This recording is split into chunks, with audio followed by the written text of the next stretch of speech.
Hey you, and welcome. My name is Mike, and in this whole video we're gonna talk about Joshua Tree. Yeah, exciting, right? Finally, an entire video dedicated to you two. I know you've been waiting for it. Nah, here, listen, I wouldn't subject you to that. Though I would enjoy it. In this old one, we're talking about the strange story of checking out hiking trails in the Joshua Tree National Park. Or at least that's what you say you're gonna do. Joshua Tree is a pretty desolate desert, and so it's a very fitting place for this old story. That thing I always say.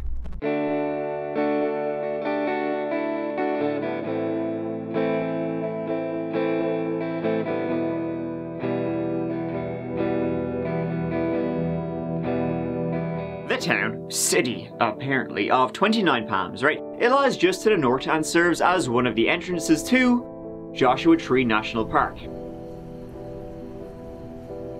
I gotta have a word with whoever runs that town, by the way, because if I ever go there and find there to be more or less than 29 Palms, I won't be happy. 29 Palms racked up about 30,000 people living in it. And, according to the town's own website, the main reasons to visit are ooh, and not only that, ah. So look forward to that. 29 Palms is also home to the Marine Air Ground Task Force Training Command and Marine Corps Ground Combat Center. Whew. Just call it shooty shooty bang bang in future. And 29 Palms hosts around 20,000 Marines and their families all year round, with a further 50,000 training there over the year. Wow wow weeba, you know, as your man. What's his face said? And with so many, soldiers and their families oohing and ahhing at all the stuff to do in 29, more like it should be, 30, dirty, Palms. What was I saying? Oh yeah, sorry, the Corwins live there. That's Corporal Jonathan and his wife, Erin. Erin was from Oak Ridge in the heart of Tennessee. And here, right, listen, get a load of this. Oak Ridge? No. More like Atomic Ridge. It was one of the production sites for the Manhattan Project, dropping nukes. Will that come up again? No. It's interesting though. Erin Renee Heavlin grew up there in her adopted family, and although quiet, reserved, she was truly close with horses because they're pretty cool. Her main hobby was being at the East Tennessee Riding Club, hanging out with the horsies. In high school, Erin met and started dating John Corwin. It was kind of surprising for the shy, meek Erin, but they seemed great together by all accounts. After graduating high school, John joined up with the Marines. Hoorah! And shortly afterward, he asked his dearly beloved to become his dearest beloved. And she gave a big old thumbs up at 18 years old. Now, Erin's mother kinda sorta just was speaking to Erin around this time, just to let her know being married to like a soldier who's often training or overseas, it can be kind of lonely. It's not like she was trying to scare her off, just wanted her to know what she was signing up for. Erin knew well, and herself and John got married in Las Vegas. And John was later assigned to the 29 Palms Marine Corps base. And that's how we ended up where we end up in September 2013. And so, living out in the desert, things didn't exactly go swimmingly for the Corwins to begin. Just a few months after the move, Erin suffered a miscarriage. However, about 6 months later, during the summer of 2014, Erin, after going to hospital feeling nausea, found out she was pregnant with round 2. So happy days. Then a couple of weeks later, Erin disappeared.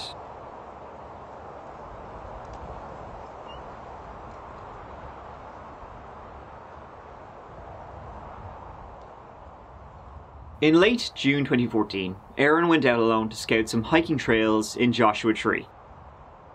Her mother was due to visit a few weeks later, so she wanted to have some things lined up for them to do together.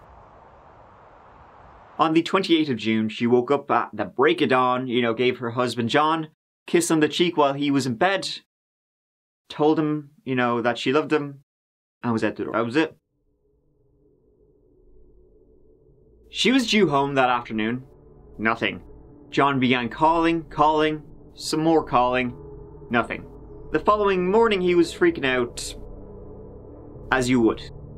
The desert in June gets hot. Very hot. Average temperatures 30 degrees plus. Cell phone coverage can be extremely limited in places, and if you are out of water, the high temperatures, blinding sunlight and low humidity means you get scaly pretty quick. A pregnant woman out there alone, heat exhaustion, heat stroke, dehydration, I'm thinking no good. And so the search was on. It didn't get far quick, but it kept going. In the meantime, police spoke with John, the husband, as you do first. They learned a few things about the relationship and that things weren't great, honestly, since the miscarriage. It hit them both hard, and they hadn't really recovered since fracturing their marriage. Money was a struggle too, mounting debts. I mean, they're both 19 years old. They're practically kids, living in the middle of the desert, away from everything they know and their family and friends, and then John being away half the time. Stuff going. And so while they were searching the park, looking around strongly at old John, but they also wanted to speak to everybody who knew Erin. Anything they could give them clues they wanted it. The Corwins lived in an apartment complex with other military families, and John and Erin were close with the Lees, next door neighbours. Chris and Nicole Lee had moved from Alaska with their 6-year-old daughter, Liberty. They, like the Corwins, didn't know anyone there and were away from the life they had. So they bonded over that. Erin and Nicole also both loved horses, and so that's pretty cool. They would go to a nearby horse sanctuary all the time to chill. And so the four of them would hang out all the time, be it going, to the horse sanctuary or out on dune buggies in the desert. Erin would also, from time to time, babysit, the Lee's daughter. John and Erin, the quiet ones. Chris and Nicole, the gregarious life of the party. Chris was an especially fun guy, but he seemed to have his own troubles that he didn't like to bring up, especially any mention of his time in Afghanistan. And one more thing, others would notice how giggly Erin and Chris would be around each other. Hey, giggles not on my watch. It was in March 2014, so a couple of months before Erin disappeared, that Nicole went to John and told him she thought their spouses were cheating on each other. With each other. That's not exactly tickety-boo, because it was true. This led to what you would expect. But John, he was in it for the long haul, and him and Erin would reconcile. In fact, the four of them would become friends again. So when authorities learned of all this little shite they had, it's like, that's a thinker. 19-year-old Erin Corwin was last seen.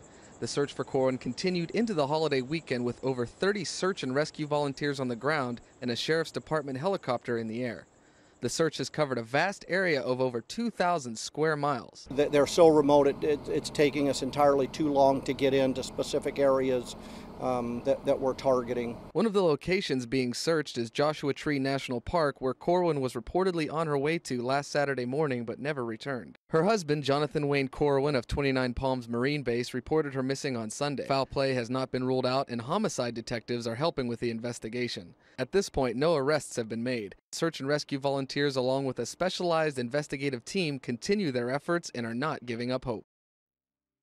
But Erin needed to be found, and the San Bernardino County Sheriff's Department were on the case.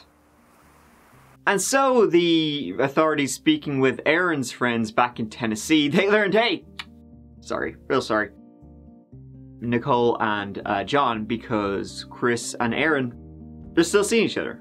In fact, their relationship was as salacious as it had ever been. They were still doing dirties, and it also seemed like they were getting closer and closer to leaving their respective partners to be together. I remember Erin was pregnant. Who's the baby daddy? And they also learned from friends back in Tennessee, who Erin would, yap away with all day long, that Erin wasn't scouting hiking trails that day. But she had gone to Joshua Tree. She had told her friends back in Tennessee the real reason she had left that day, the day she disappeared. Erin was supposed to be going somewhere with Chris Lee. It was a surprise trip. She didn't know where it was, just that it was in Joshua Tree. So she hadn't a clue where she was going, she hadn't a clue why it was, he just said it was a surprise. But she was thinking in her noggin, ring. He's gonna put a ring on her finger. Did John Dunn learn about this? So go she did that morning and never returned, and this was news to everyone. Everyone.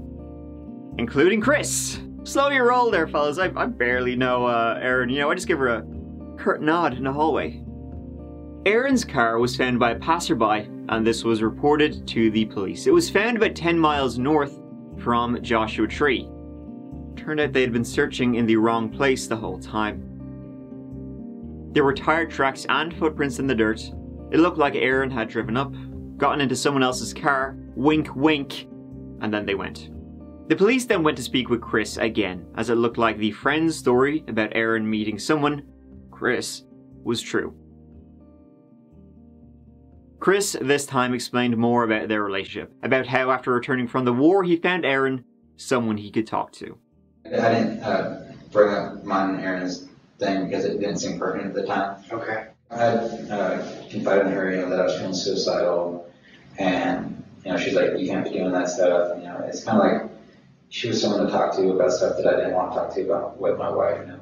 He also said that Erin had told him she was a victim of domestic abuse. She said her husband was beating her and choking her, and like she was scared for her life. She'd say that if he would choke her whenever, like he would get mad. I just like being in the state I was like, okay, well I can fix this, and then you know, broken pieces fix each other. So we just kind of started developing a bond. But you told her that you loved her. Did she tell you that she loved you? She did. Okay. They had feelings for each other, but you know, full on, doing dirties, no sir. And how many times did you guys kiss?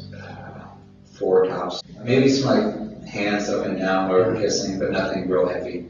Okay. Nothing under clothes or anything like that. Okay, so clothes never came off. He wasn't gonna leave his wife and daughter to be with her, and if Erin was saying that was the plan, it was only a plan in her head.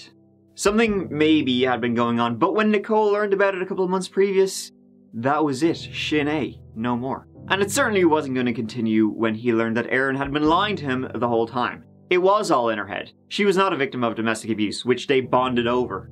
Would she lie to you though? She told me that her husband was beating her and she was afraid for her life. I just don't think she ever got over the fact that we had stopped seeing each other.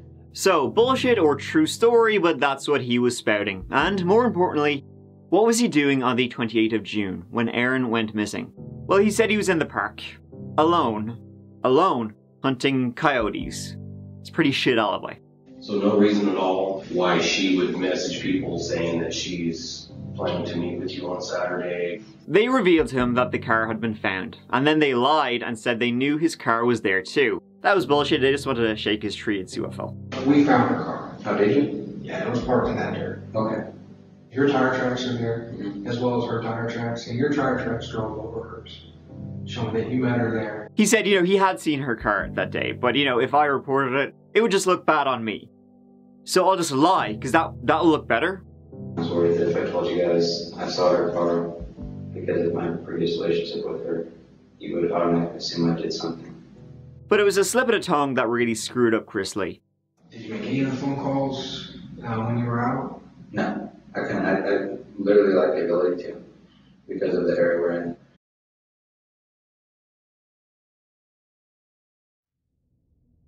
After 9 hours, they let him go.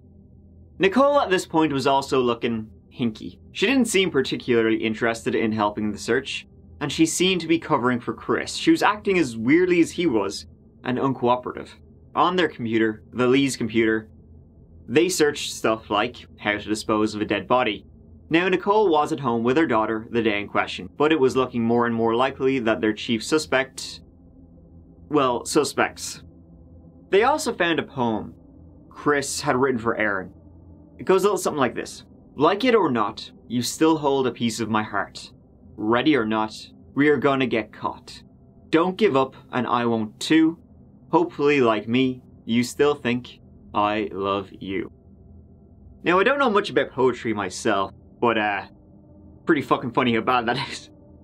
Now, the timing of all this was gas because Chris Lee was discharged from the military the week after Erin vanished, and him, Nicole, and their daughter Liberty then moved back to Alaska.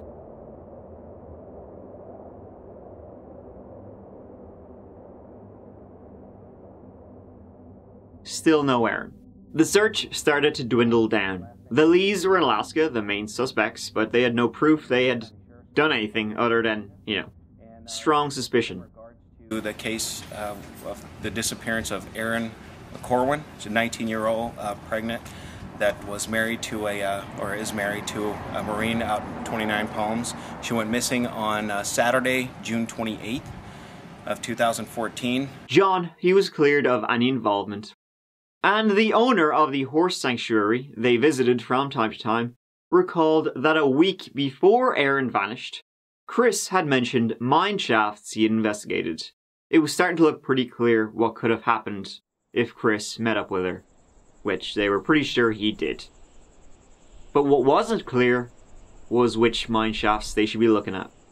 There were literally thousands in that part of the world, and about 300 in Joshua Tree alone from the gold fever days.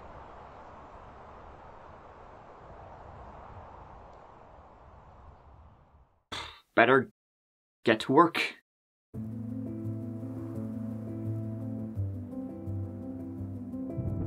Weeks went by, methodically searching as many mines as they could. And in Joshua Tree, they still hadn't found what they were looking for.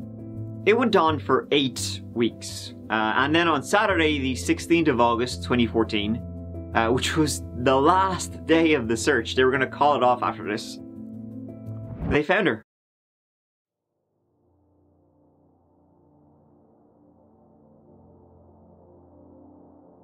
This was the very last place they decided to check. And as they were searching this mine that was about 2 hours from downtown 29 Palms at about 4:30 p.m, well, as they approached, they could smell, before they entered the mine, what was in it. 30 feet down the mine, the air was toxic, without oxygen. And at the bottom, another 100 feet down, they could see the outline of a body.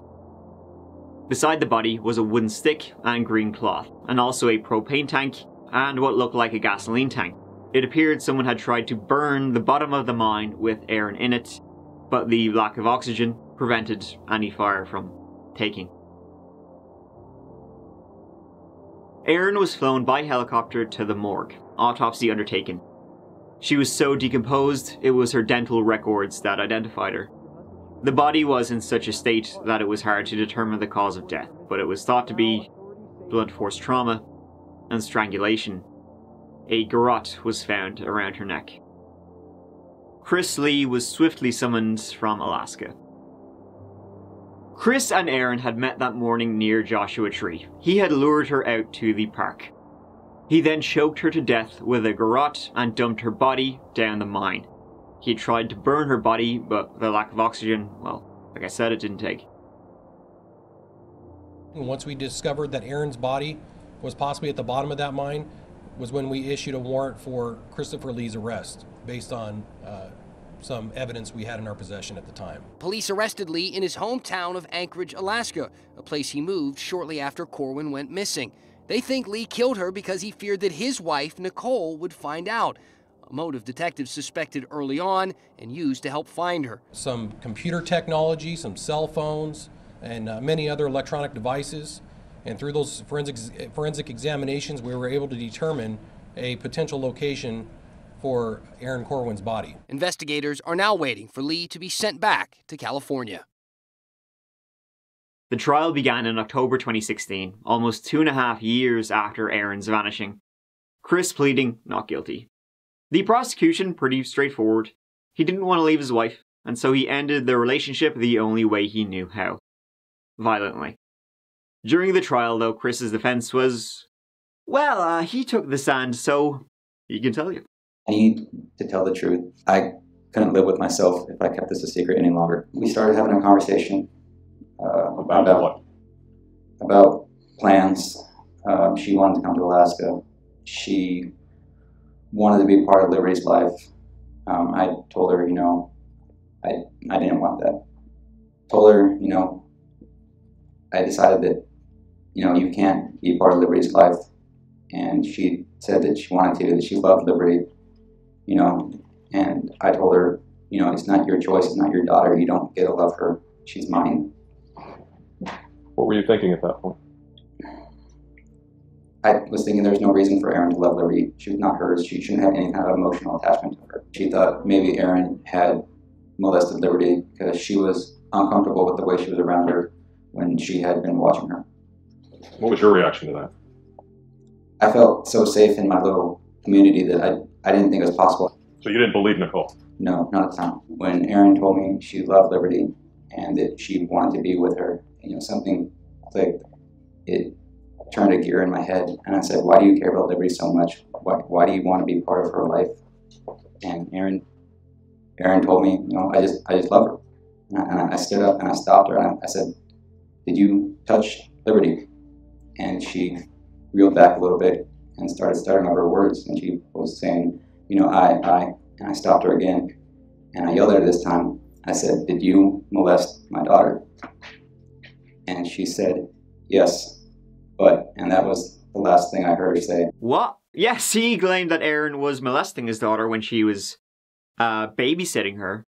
And so one day, he went for a drive with Erin, well, that day, and he took a propane tank with him. Because of this particular mine, he had visited it before. He just wanted to blow shit up.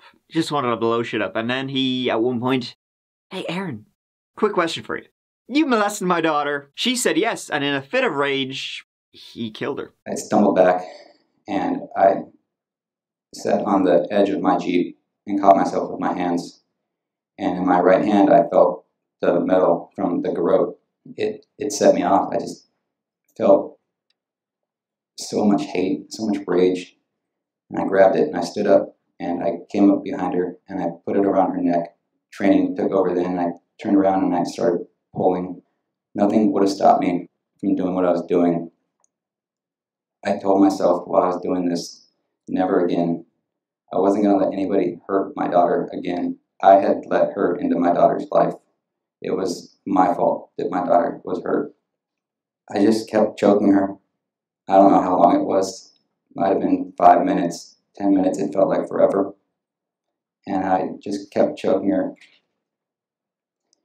And then the anger, that feeling of disgust and hate ebbed a little bit, and I let go. And she dropped to the ground. After a few minutes went by, I realized what happened. I know I killed her. And so the garrote was still around her neck.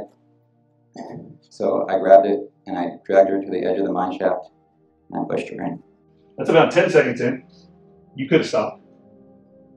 Right? No.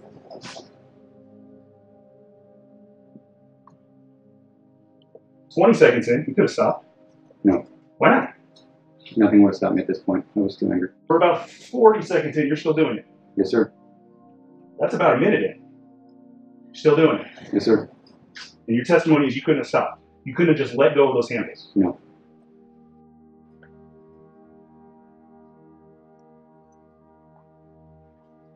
Minute 20? Still no, huh? No. Okay. You can let go. Can you let go now? Yes, sir. Then you threw her down a mine shaft, didn't you? I did. Like a piece of trash. I threw it on the mine shaft, yes. Like a piece of trash. Right? Is that a question? Yes. Yes. You would think he would come up with a better story than that, but he didn't. He was going for involuntary manslaughter. He didn't deny he killed her, but he was obviously hoping for a lesser sentence. And that didn't work on the jury, which found him guilty after deliberating for only 15 minutes, if you can believe that. I did not want to kill Erin, and I did not plan to kill Erin. I took the stand to tell the truth. I did this knowing that because I took your daughter in an act of rage. Chris Lee was sentenced to life without parole. Chris Lee's wife, Nicole, she denied any involvement. She's never been charged with anything, and although she was acting very strangely after Erin disappeared, how involved she was, no one knows. And that's the end of that old chapter. 29 Palms, you got Joshua Tree, you got mine. Sad story for Erin. I mean, she was just a kid. She was a kid, lonely, and seems like she got swept in, whatever it was. But yeah, that about wraps up that one. And maybe I should have just covered the U2 album, what? Though I have a feeling some of you out there, you're probably more disgusted at that than at what Chris Lee did, so...